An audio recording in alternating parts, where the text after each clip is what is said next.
네. 녹화를 안 해가지고 다시 말할게요. 네, 2단원이고요, 그죠? 민주국가와 정부였고 1단원에서는 일단은 그죠? 국가가 성립하기 위한 어떤 민주주의 제반적인 상황들 그리고 그 민주주의를 가장 이제 공고하게 만드는 헌법, 그죠? 헌법에 대한 얘기를 좀 주로 했었다면 오늘 같은 경우에는 네, 정부에 대한 이야기를 주로 하게 될 것 같습니다. 저번에 이제 1학기란다. 지금도 1학기구나. 1단원, 그죠? 1단원에서 우리가 헌법의 구성 요소 했었을 때, 그죠? 크게 세 파트로 있다 했었습니다. 그죠? 그죠? 총론에 대한 얘기, 기본 원리, 그죠? 기본 원리에 대한 얘기. 두 번째로는 기본권에 대한 얘기. 또 세 번째가 국가기관의 어떤 운영과 상호작용 형태 이렇게 세 가지가 있다라고 말씀드렸습니다. 그 중에서 여기 있는 내용을 1단원에서 한 거고 여기 있는 내용을 지금 여기 2단원에서 한다라고 이해하시면 되겠죠. 네.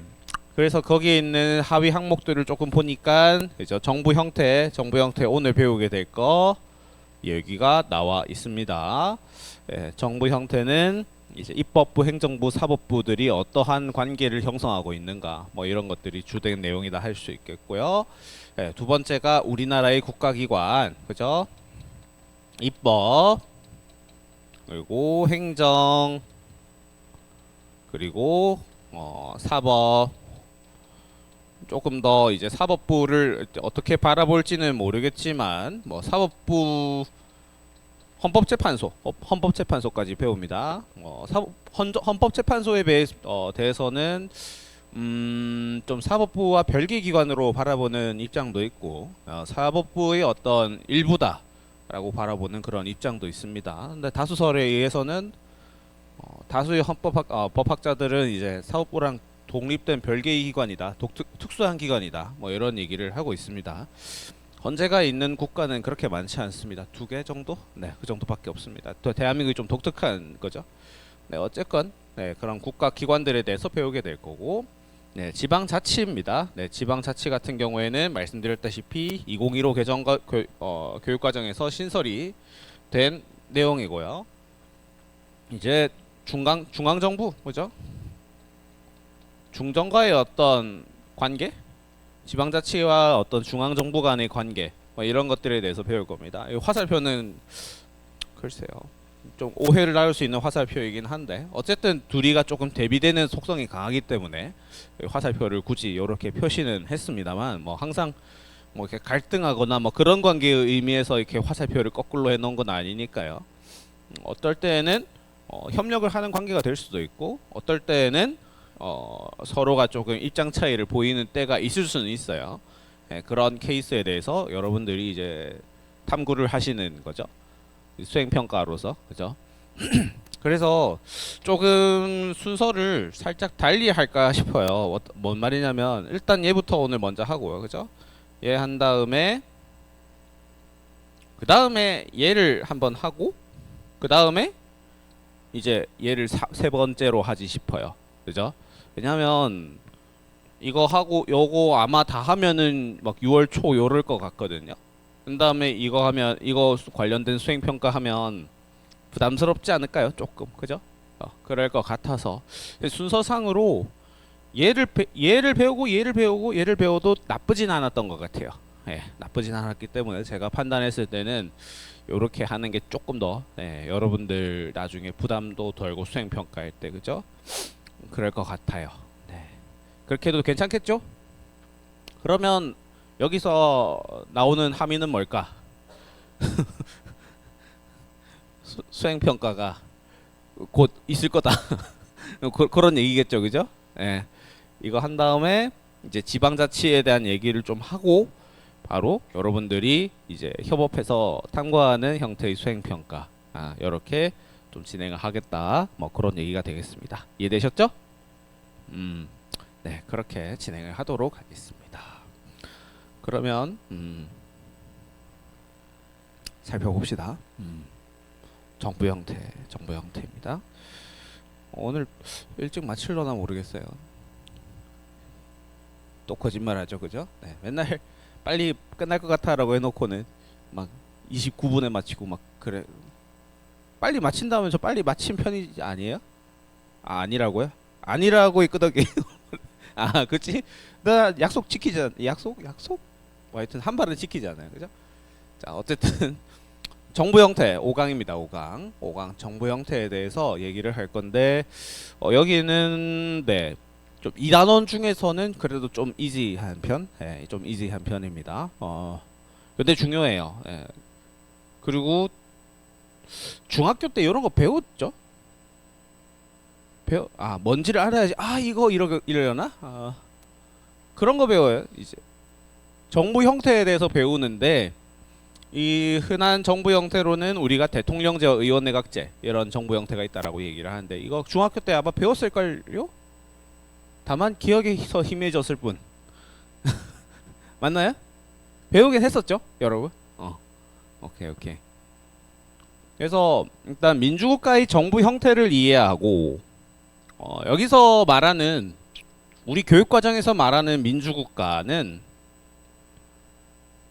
이거 초록색 잘 안 보이나? 빨간색으로 민주국가, 그죠? 여기 우리 교육과정에서 흔히 말하는 이제 민주국가라고 하는 것은 미국, 영국을 의미합니다. 네, 미국과 영국을 의미해요. 네. 그 각 국가들이 어떤 정부 형태를 각자가 얘기하는지 이런 얘기들을 일단 먼저 하고 그래서 대한민국은 어떠냐? 이런 얘기를 할 겁니다. 네, 그래서 대한민국은 어떤 이 두 가지가 오늘 꼭지라고 할 수가 있겠어요. 네, 그래서 오늘 배울 걸 좀 확실히 하시고 네, 넘어갈게요. 넘어가도 되겠죠? 네, 일단 정부 형태란 이라고 하는데 그냥 정부가 돌아가는 꼬라지 이렇게 우리가 단순하게 말을 하면 안 되잖아요, 그죠? 네, 정부가 어떻게 돌아가는가를 조금 더 그래도 구체적인 용어로 정해줄 필요가 있습니다. 그럼 정부 형태란 일단은 국가기관의 형태를 의미를 하는 것일 텐데 그 국가기관으로 우리가 알고 있는 것들은 어떤 것들이 있는 거죠? 그죠? 입법부가 있죠. 첫 번째, 그죠? 첫 번째 입법부가 있어요. 입법부는 법률을 제정하는, 그죠? 네.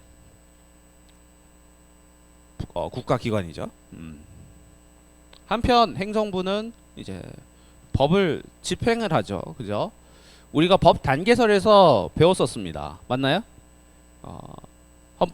헌법이 최상위법이고 그리고 입법부에서 제정한 법률이 그 하위에 있었고 그 하위로 법률에 의거해서 시행령과 시행규칙 즉 명령이 있었죠. 그죠? 그 시행령과 시행규칙의 주체가 어디였다? 행정부. 그렇죠? 행정부였습니다. 그래서 대통령령과 총리령, 부령 뭐 이런 거 있다라고 얘기했었지 않습니까? 그죠? 그래서 그 법률이랑 이렇게 약간 쌍둥이처럼 똑같은 명칭인데 무엇에 대한 법률, 무엇에 대한 시행규칙, 시행령 이런 식으로 세트 쌍둥이로 나온다. 이런 얘기도 제가 보여드렸었고요. 그죠? 네. 그리고 한편 사법부는 이제 법을 적용하는, 그죠? 법을 적용하는 형태의 국가기관을 사법부라고 이야기를 하죠. 여기서 또 자 복습하는 차원으로 입법부와 행정부의 권력 분립을 얘기했었던 그 시초의 학자는 누구였었나요? 힌트 사회계약설. 루소? 몽테스키의 삼권 분립. 그 이제 삼권 분립 아이디어를 내기 전에 이제 입법부와 행정부의 이권 분립을 강조했었던 로크, right? 그죠? 로크였죠, 로크. 존 로크 간접민주주의, 루소 직접민주주의. 그죠? 주권은 불가분 불가양이니까 뭐 국가기관을 뭐 따로 세울 필요가 없이 우리가 모두가 그죠? 이렇게 직접민주주의를 하는 어떤 주체가 되자 그런 거였고 로크는 집행관과 재판관이 뭐 필요하다 이런 얘기를 했었잖아요, 그죠? 그런 의미에서 이제 여러분들이 이제 좀 복습하고 계신지 싶어가지고 한번 꺼내드려봤습니다. 로크였죠, 로크. 네, 어쨌건 그죠? 얘네들이 가만히 이게 따로 있는 게 아니라 서로 이제 유기적인 상호작용을 하는 겁니다. 그죠? 유기적인 상호작용을 하는 것을 이제 정부 기관들, 국가 기관들 간의 상호작용이라 할 수 있고, 그 과정에 있어서 어떤 관계를 가지고 있는지를 주로 보는 것이 정부 형태라고 할 수가 있는 거죠. 그래서 입법부와 행정부, 사법부들이 기본적인 원칙상으로는 상호 견제를 어느 정도는 합니다. 기본적으로 원래 특정 권력의 과도함을 막기 위해서 각자가 권력 분립을 하는 거였잖아요. 그죠? 즉 정부 형태는 국가기관의 형태라고 말하기에는 조금 두루뭉술한 게 있는 거죠. 조금 더 구체적으로 말했을 때 그래서 입법부, 행정부, 사법부 간의 권력 분립 형태라고 여러분들이 얘기를 탁 할 수 있어야 됩니다. 이해됐나요? 그 중에서 근데 입법부와 행정부 간의 어떤 상호작용에 대해서 좀 관심을 많이 가져요. 사실은 사법권은 그냥 사법권의 독립 뭐 이런 식으로 좀 뭉뚱그려 얘기를 하는 경향성이 좀 있고요. 입법부랑 행정부의 관계를 중심으로 사실은 정부 형태를 바라보는 입장들이 많습니다. 그래서 이 입법부와 행정부 간의 권력 분립 형태라고 이야기를 해도 무방하고요. 정부 형태라고 하는 것은요. 그 입법부와 행정부 간 권력 형태 분립의 어떤 형태에 의해서 두 가지 형태의 정부 형태가 있다라고 얘기를 하는 거죠. 첫 번째가 의원 내각제, 두 번째가 대통령제. 그죠? 이렇게 얘기하니까 좀 헷갈리게 돼 있네. 권력 분립, 뭐 하여튼 권력 견제, 하여튼 권력 관계, 권력 관계라는 표현을 조금 바꿔줍시다. 뭐 어쨌든 크게 중요한 건 아니지만 여러분들이 여기는 분립돼 있는데 여기도 분립돼 있어요. 이럴까봐, 그죠? 뭐 관계, 뭐 어쨌든요, 그죠? 권력 관계, 그래요. 권력 관계 그렇게 합시다. Anyway, 자 의원 내각제와 대통령제. 근데 둘 다 확실한 거는 일단 둘 다 어느 정도 입법부와 행정부 간의 어떤 견제를 해주는 수단은 존재한다라는 기본 전제예요. 전제 하에 상대적으로 의원 내각제는 조금 더 권력을 융합합니다. 네, 서로 조금 더 협조가 뭐 잘 되고 그런 어떤 의미라는 거죠. 구조가 그렇다는 거고. 역시 여러분들 잘 아시다시피 의원 내각제의 전형적인 모델은 영국입니다. 영국. 이제 대통령제는 이제 권력 융합형이라고 하지 않고 이제 입법부 행정부 간의 권력 분립이 조금 더 의원 내각제에 비해서는 엄격하게 되어 있다라는 것이 대통령제겠습니다.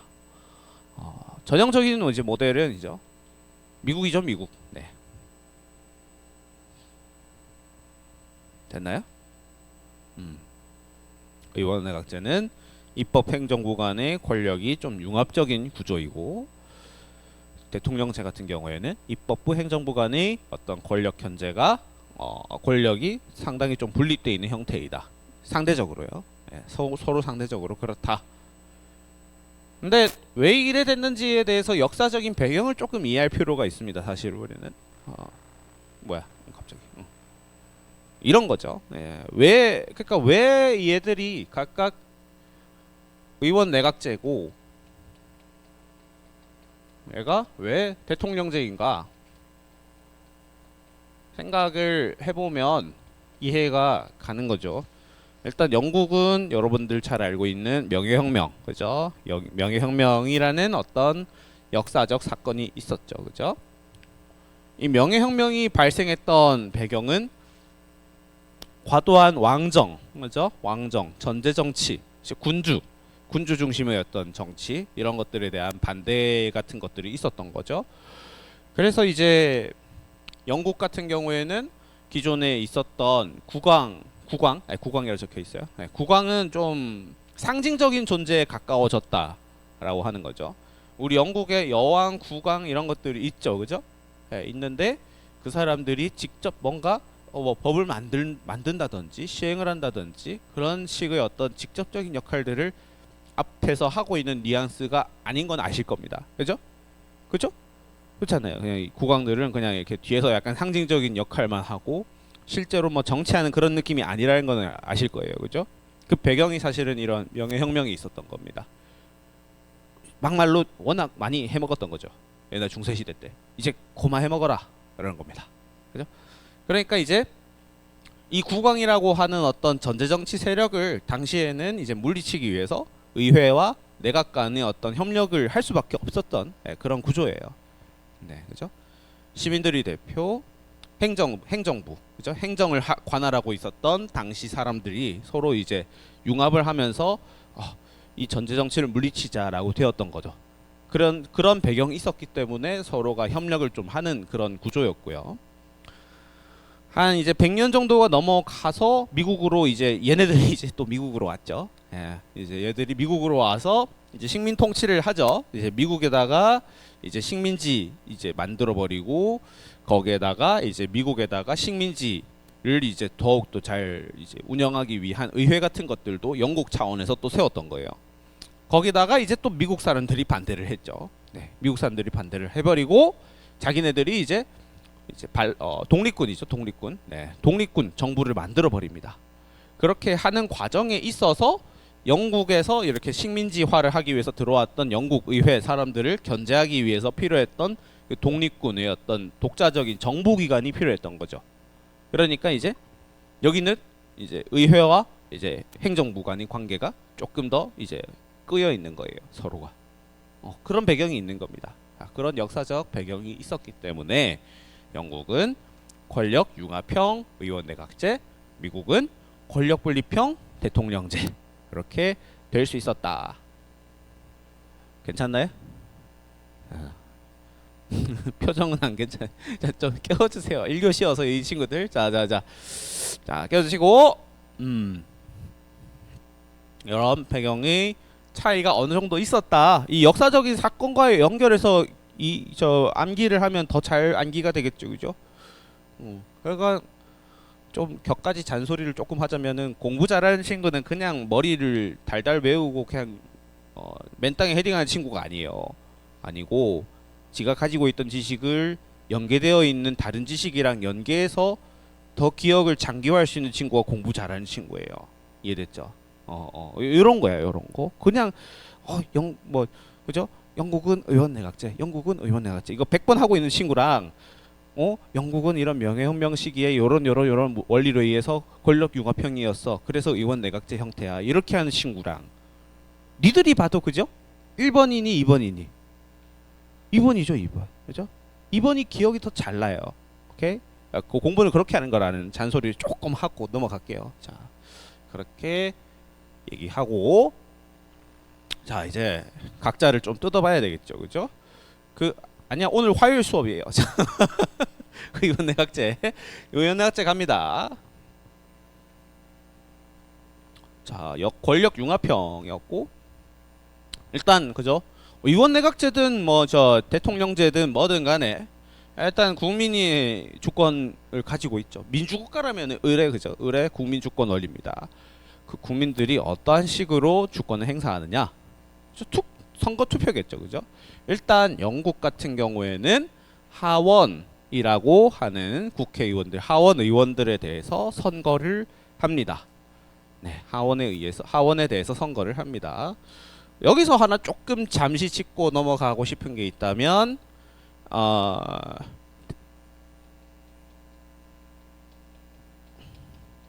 일단 전형적인 지금 의원 내각제와 대통령제 구조를 얘기할 때 영국, 미국을 얘기할 건데, 영국과 미국 같은 경우에는 의회가 상원과 하원으로 나뉘어져 있습니다. 상원 의원과 하원 의원으로 나뉘어져 있다라는 사실. 대한민국에서는 그런 게 없기 때문에 여러분들이 생소한 개념일 수 있는데 상원과 하원으로 나뉘어진다. 그 점 조금 얘기를 하고요.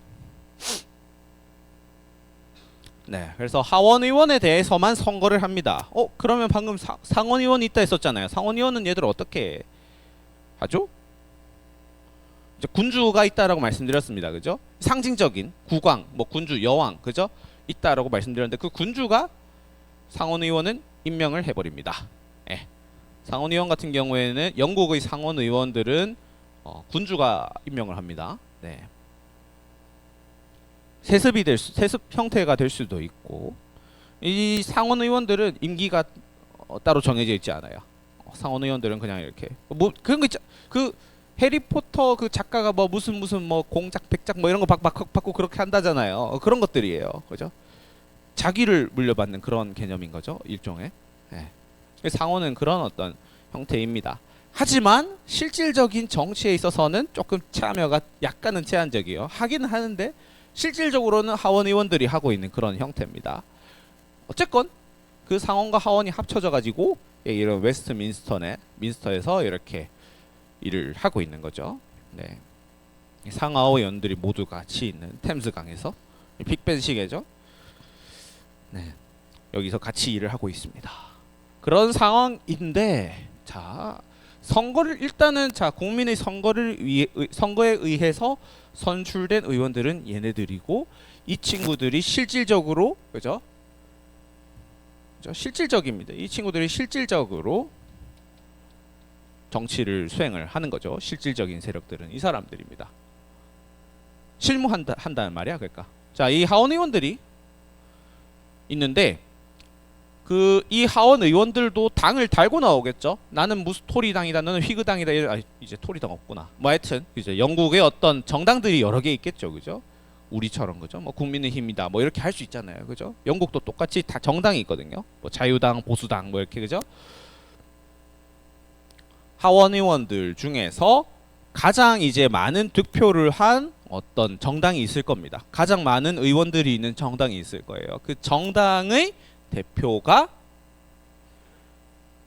총리가 됩니다. 총리가 되어버려요. 여기서 이제 권력 융합의 어떤 구조가 나와버리는 거죠.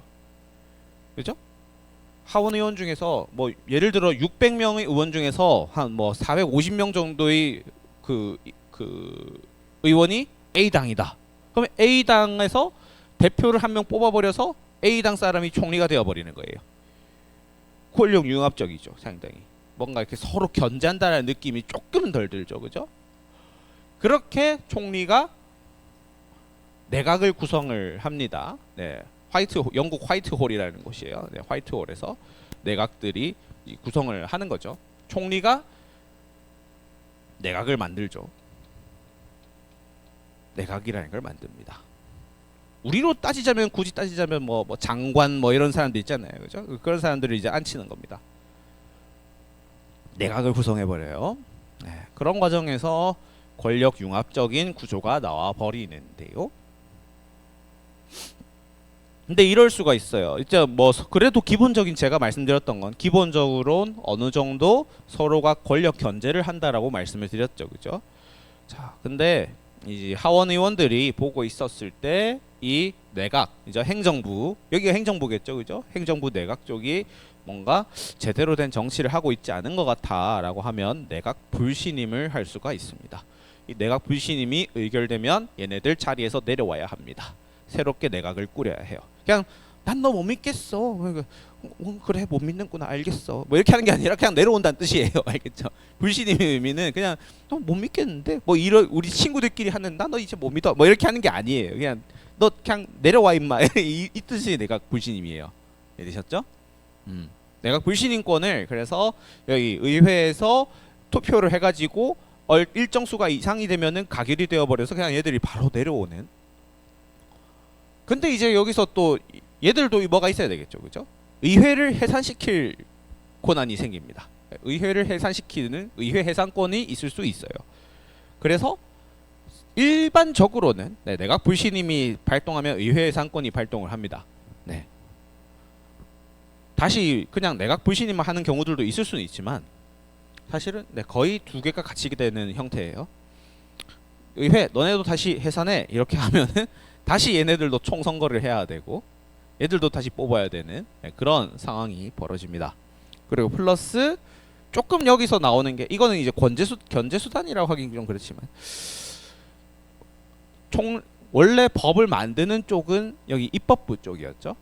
그죠? 원래 입법부가 법을 만든다라고 했었는데 내각 즉 행정 쪽에서도 우리 행정을 하기 위해서 이런 법이 좀 필요할 것 같아 라고 법률안을 제출할 수도 있습니다. 의원 내각제에서는 법률안 제출을 할 수가 있는 권한이 행정부에도 있어요. 됐나요? 봤을 때 여러분들 조금 얘기 들어보니까 이 친구들이 임기가 적절하게 보장이 되는 것 같아요? 아닐 것 같아요? 조금 뭐죠? 이거 막 다 갈아엎어 막 이런 느낌인가요? 그죠? 막 다 갈아엎어 막 이런 느낌이잖아요, 그죠? 그래서 보면은 실제로 영국 총리들이 임기를 제가 조금 가져와 봤습니다. 여기 재임 기간 해서 여기 있죠. 들쭉날쭉이라는 걸 알 수가 있죠. 잘 안 보이시려나? 어떤 분은 막 5년, 어떤 분은 8년, 어떤 분은 뭐 1년, 어떤 분은 50일, 50일 여기 있네요. 50일. 여기 그죠? 50일 동안 한 거예요. 수사 총리를 50일 동안 하고 이제 내가 불신임 받아가지고 내려오거나 아니면 뭐 때에 따라서는 뭐 어떤 스스로 하야를 했다든지 뭐 그렇게 했겠죠. 여기 마거릿 대처가 11년 동안 했던 총리입니다. 네. 제일 많이 했었던 총리는 한 20몇 년 정도가 있어요. 1700년대쯤에 있어요. 네. 1900년대 걸 가져왔습니다. 어쨌든 사실 총리의 임기는 자기가 하기 나름입니다. 네. 근데 하기 나름이라고 하는 게 정말 잘해야 되겠다는 그런 생각이 들죠. 요거 보고 있으니까 잘 까딱하면은 50일 만에 뭐가지 날아가잖아요. 지금 보고 있으면 그죠?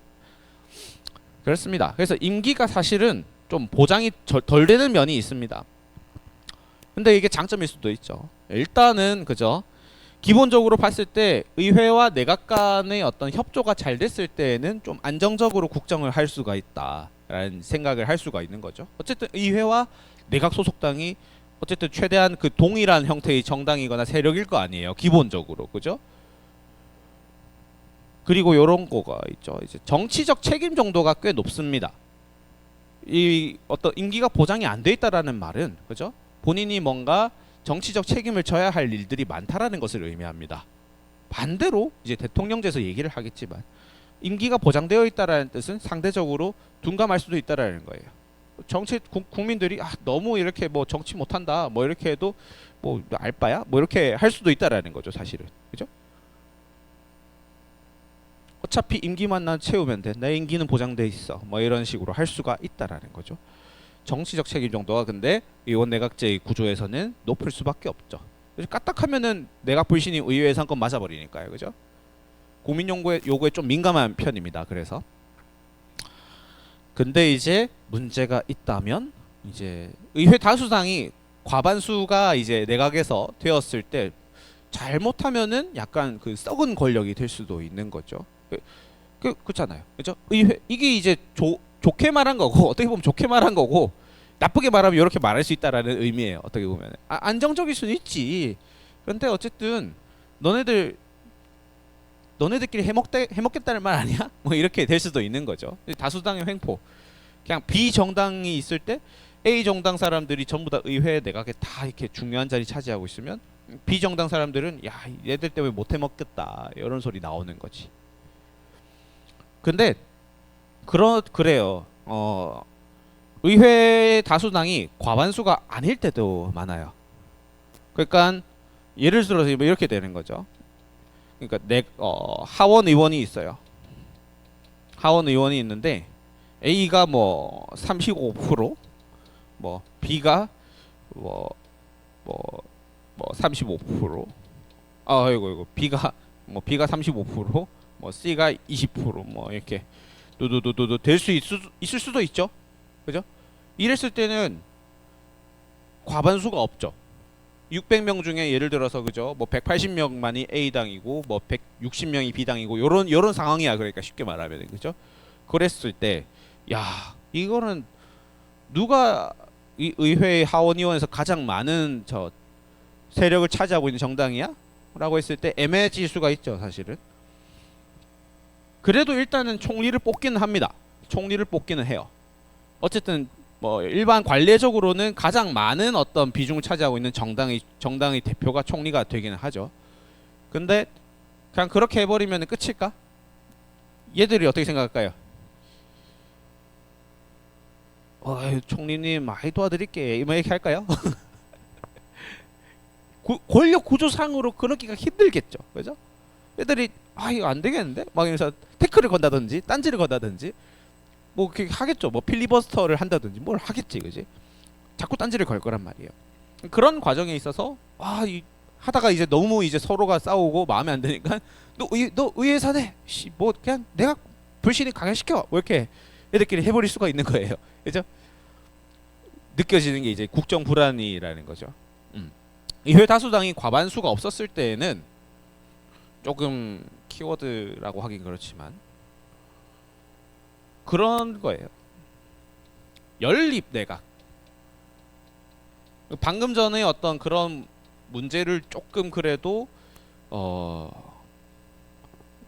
좀 줄이기 위해서 연립 내각이라는 걸 하죠. 연립 내각. 그러니까 A 정당이 수상이 아니 이제 총리가 되었어요. 근데 거기서 A 정당 사람만 전부 다 이제 뭐 그 내각 구성원으로 꾸리기가 눈치가 보이는 거지. 그죠? B 정당 사람도 좀 앉히고 C 정당 사람도 뭐 교육부 쪽에 앉히고 뭐 D 정당 사람도 뭐 이제 과학기술 쪽에 뭐 앉히고 이렇게 해야 된다라는 거죠. 그런 의미에서 연립 내각이 구성된다라고 얘기를 해요. 과반수가 아니었을 때는 연립 내각. 그러니까 어떻게 보면 약간 불편한 동거죠. 어떻게 보면 불편한 동거가 될 수 있어요. 그 과정에 있어서도 자기들끼리도 서로 입장을 다르게 하겠죠, 그죠? 지들끼리도 이제 입장을 좀 다르게 할 수도 있어요. 아 그냥 불신 때려 뭐 이렇게 야 그냥 의회에서 시켜버려 이런 식으로 문제가 나올 수도 있는 거죠. 됐나요?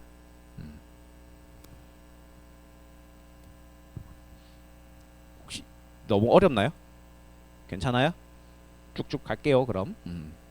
자 이런 장단점이 있고요. 대통령제입니다.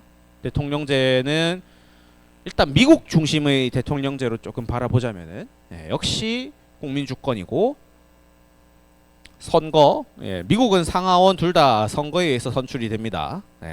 미국은 뭐 세습제로 뭐 이렇게 누가 국왕이 따로 있다든지 그런 형태가 아니기 때문에 상하원 의원을 모두 다 선거로 선출을 해서 이렇게 미국 의회 컨그레스가 생기죠.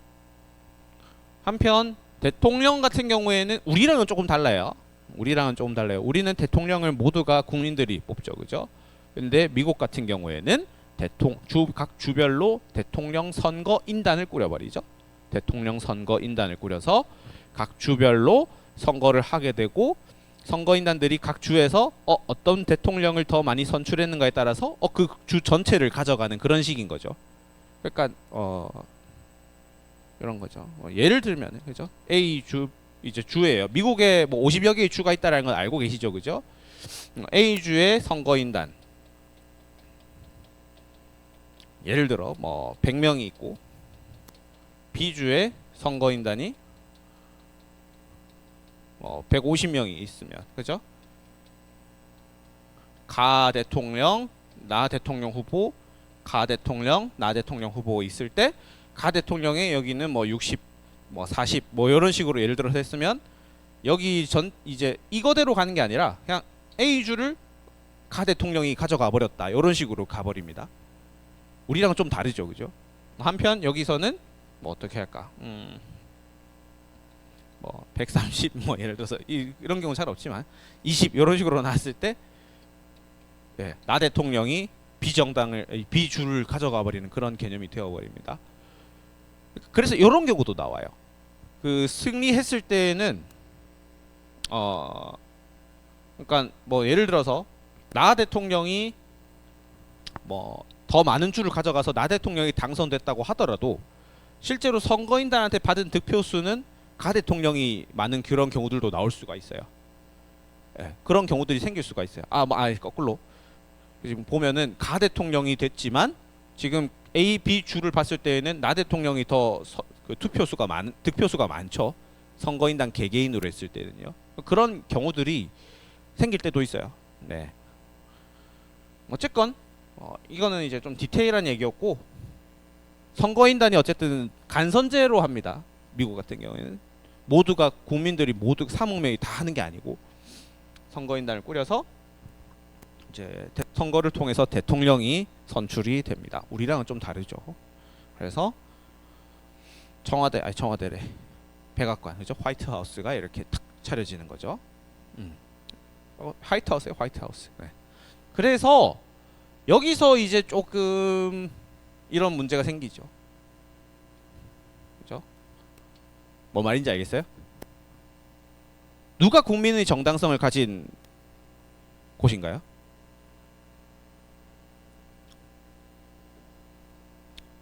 국민의 정당성을 더 가진 곳 판별할 수 있겠어요? 어렵습니다. 이런 걸 이제 이원적 정당성이라고 얘기를 하고, 이런 어떤 선거 구조로 인해서 권력 분립 형태가 상당히 많이 일어난다라는 거죠. 그죠? 대통령 입장에서는 야 나도 국민의 대표야 인마, 이렇게 상하원 의원도 까고 있는데 나도 대표야 인마 이렇게 하고 있다라는 겁니다. 이 과정에서 갈등이 좀 많이 일어나요. 그죠? 기본적 구조가 이번 내각제에 비해서는 조금 더 이제 견제하는 그런 어떤 내용이 많은 거죠. 자, 이런 상태에서 국회, 의회에서는 다양한 것들을 합니다. 이제 고위공무원들에 대해서, 그죠? 대통령이 꾸리려고 하는 행정부 사람들에 대해서 임명하는데 그냥 얘가 다 임명할 수가 없어요. 일단 동의를 해야 돼요. 동의를 해서 오케이 되면은 이제 대통령이 임명을 시킬 수가 있는 겁니다. 그리고 일반적으로는 어떤 대외적인 조약 체결 같은 것들을 할 때 대통령이 할 수 있다라고 하지만 최종적으로는 그렇죠. 근데 이것도 국회의 의회의 동의를 얻어서 이제 임명을 해야 이제 조약 체결을 할 수가 있는 거고요.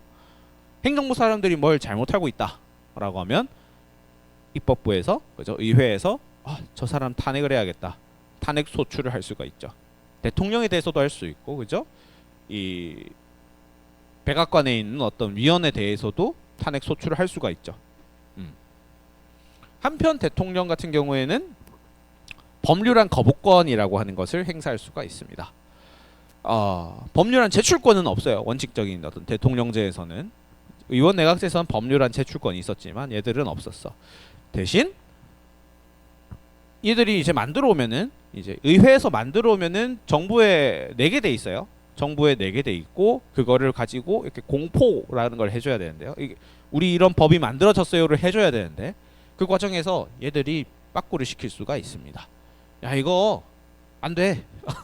한번 다시 생각해와 이렇게 하는 거예요. 법률안 거부권입니다. 그게 니들 만들어 오는 법 안 될 것 같아. 법률안 거부권. 그런 식으로 상호 견제를 하더라. 상대적으로 그죠? 임기가 안정적이죠. 그죠? 미국 대통령입니다. 이제 임기가 고정되어 있고 별도의 일이 없는 한 안정되어 있죠. 선생님 근데 우리나라는 대통령이 한번 중간에 갈아엎어졌잖아요. 그거는 자 정치적 책임을 진 게 아니에요. 그죠? 정치적 책임을 진 것이 아니라 헌법 법률상 위배된 행위로 판단이 되었기 때문에 탄핵이 된 거죠. 그죠? 정치적 책임이랑은 다른 거예요. 정치적 책임은 그냥 진짜 야 영국 이 GDP 꼬라지 왜 이러노? 이거 내려온나? 알았다 내려올게. 뭐 이런 의미의 정치적 책임이에요. 근데 그것은 이제 헌법 법률상의 문제는 아니었던 거죠. 그런 것들은 진짜 그냥 개똥같이 하고 있으면 내려올 수도 있는 거예요. 근데 이거 같은 경우에는 자기가 직접 내려오지 않는 이상 임기가 다 고정됩니다. 지금 보면 거의 다 4년 채우고 왔어요. 그죠? 그죠? 닉슨 69에서 73, 73에서 74. 이건 이제 중간에 자기가 하야를 했어요. 그죠? 중간에 자기가 직접 내려온 거고. 존 F 케네디 뭐 2년 몇 개월 했는데 이제 총살 당했죠. 나머지는 다 거의 다 4년을 스무스하게 채운 걸 알 수 있습니다. 미국은 참고로 그죠? 이때는 아니었지만 그 한 번까지 더 연임을 할 수가 있었죠. 그죠? 그래서 3번 이상이 없습니다. 네. 어쨌든 기본적으로 임기가 어느 정도 보장이 되어 있는 정부 형태이고요. 네. 그래서 임기 보장이라고 하는 것이 국정을 안정하게 만들기도 하지만 한편 국민 요구에 둔감해질 우려가 있죠. 그 이제 관련된 대표적인 예시로서 그죠? 레임덕 현상 같은 것들이 대통령제에서는 일어나고 있습니다. 그죠? 막 권력 말쯤 되면은 한 우리 대한민국은 5년이잖아요. 그지? 마지막 말년쯤 되면은 그냥 뭐 뒤에 대통령이 해주겠지. 라고 하면서 약간 자세를 조금 이렇게 낮추는 그런 태도를 보인다든지, 국민들이 이거 빨리 바꿔줘야 된다 해도 뭐 다음 정권에서 하게 냅두세요 뭐 이렇게 한다든지, 그죠? 레임덕이죠, 레임덕. 어쨌든 나는 저 5년 채우고 갈 수 있다 이거야, 그죠? 그리고 이제 대통령제 장점으로 이제 얘기를 하는 게 이제 법률안 거부권 뭐 이런 얘기를 합니다. 여기서의 다수당이라는 것은 이제 의회 다수당을 얘기하는 거겠죠, 그죠? 의회 다수당의 횡포를 견제할 수가 있습니다. 그냥 입법부에서 야 이거 법률 만들어 이렇게 했을 때 대통령이 어쨌든 한 번 더 생각해와라고 할 수 있는 여지가 많아진다라는 거죠. 그 단점이 이제 방금 말했었던 이원적 정당성 문제가 되겠습니다. 이원적 정당성 문제 말했었죠. 의회도 국민이 뽑아줬어. 대통령도 뭐 선거인단이지만 그것도 국민이에요. 국민이 뽑아줬어. 누가 국민 대표인가 막 했을 때 갈등이 생길 수 있는 건데, 특히 여소야대의 상황이었을 때, 그러니까 여당은 그죠?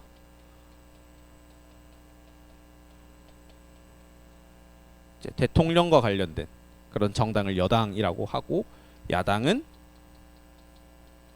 그 이외의 정당, 그죠? 대통령이 이제 대통령 되기 전에 어떤 정당에서 활동을 했었을 거 아니에요, 그죠? 대통령이 대통령이 됐을 때는 당 적이 없어요, 그죠? 어떤 정당이라고 하는 게 없지만, 우리도 지금 보시다시피 윤석열 대통령은 이제 국민의힘에서 이제 나왔다라는 걸 알고 있죠, 우리가, 그죠? 그렇기 때문에 국민의힘은 여당이 될 수가 있는 겁니다, 그죠? 하지만 야당 같은 경우에는 그 이외의 어떤 제2의 세력들로, 제3의 세력들로 이제 구성된 모든 정당들을 야당이라고 하죠. 총선 결과 알고 계시죠? 우리나라는 여대 야소입니까? 그러면 여소야대입니까? 여소야대인 겁니다, 우리나라는, 그죠? 국민의힘이 100표 좀 덜 받았잖아요, 그죠? 100석 좀 덜 채웠잖아요, 그죠? 여당의 힘이 더 작아진 형태인 거죠. 그러니까 우리는 읽을 수 있어야 돼요. 야, 이거 진짜 갈등 많아지겠구나, 우리나라. 갈등이 격화될 수가 있죠.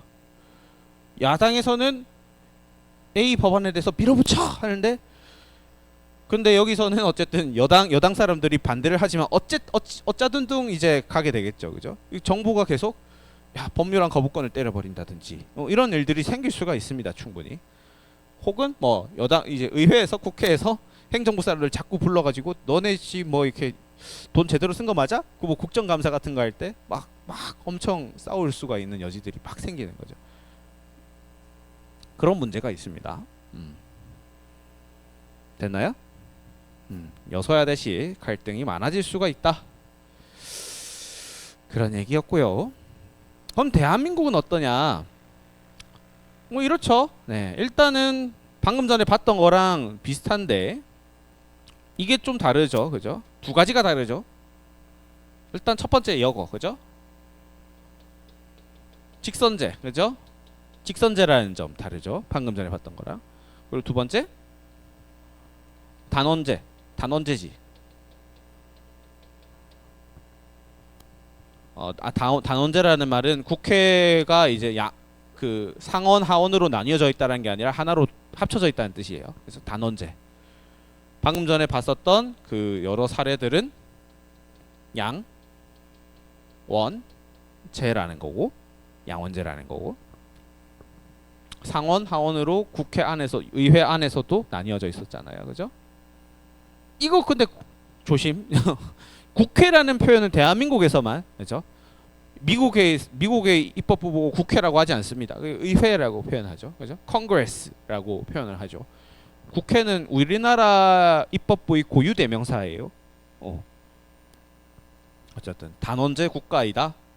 그거 외에는 이제 크게 미국과 다르지 않습니다. 근데 여기서 이제 플러스 알파로 의원 내각제적 요소들이 있다라고 얘기를 해요. 이런 것들이 있다라고 얘기합니다. 이 끝이구나. 이것만 얘기하고 끝날게요. 그럼 자, 제일 이제 많이 얘기 나오는 것은 법률안 제출권이 정부에게 있다라는 점. 원래 의원 내각제에는 있었지만 대통령제에는 없었습니다. 근데 우리나라 같은 경우에는 정부가 이거 법률안 제정하자, 법률안을 새로 고치자라고 안을 제출할 수가 있어요. 그리고 국무총리가 있죠, 우리나라에는. 그렇죠? 총리라고 하는 개념이 있다라고 하는 점. 영국에만 있었잖아요. 미국에는 총리 개념이 없었잖아요. 부통령은 있죠. 대통령이랑 부통령이 러닝메이트로 나오긴 하죠. 어쨌든 총리라는 어떤 명칭이 존재한다 정도. 그리고 이 국무총리와 어떤 국무위원들, 정부 사람들이죠. 쉽게 말하면 국무위원, 뭐 국무회의 이런 건 나중에 배울게요. 이런 어떤 정부 사람들에 대해서 의회에서 해임을 건의할 수가 있다. 이게 약간 내각 이것만 하고 마칠게. 미안. 자. 내각 불신임적 요소를 가지고 있다라는 거죠. 네. 내각 불신임적 요소를 가지고 있다라는 점이었고요. 그리고 이것도 조금 볼 필요가 있어요. 국회의원도 근데 국무위원을 같이 할 수가 있어요. 예를 들어 장관, 우리나라 같은 경우 장관, 국회의원 같이 할 수 있어요. 대한민국. 국회의원 된 사람이 장관 못하지 않아요. 할 수 있어요. 많거든요. 네. 장관 하면서 그 국회의원 사무실 가보면 뭐 무슨 장관 겸 무슨 국회 뭐 저 의원 이렇게 나와 있습니다. 명패를 보면은 국회의사당 나중에 가보시면은 겸직 가능, 겸직 쌉 가능. 자, 마지막으로 국무위원들이 정부 사람이죠. 정부 국무위원들이 국회에 출석하여서 의원들이 요구하는 어떤 내용에 대해서 발언을 한다든지 의견을 제출한다든지 이런 것들도 조금 어느 정도는 권력 융합적인 어떤 요인으로서 의원 내각제에 가깝다라고 얘기를 하고 있는 겁니다. 네. 이런 것들이 이제 대한민국이 예외적인 의원 내각제 요소에 가깝다라고 정리를 하시면 될 것 같아요. 자, 이렇게 하고 여러분들 정리를 좀 잘 해주셔야 됩니다. 정리를 잘 해두시고 일단은 녹화는 마치도록 하겠습니다. 정리 잘 해두세요. 아시겠죠? 네, 고생 많았습니다.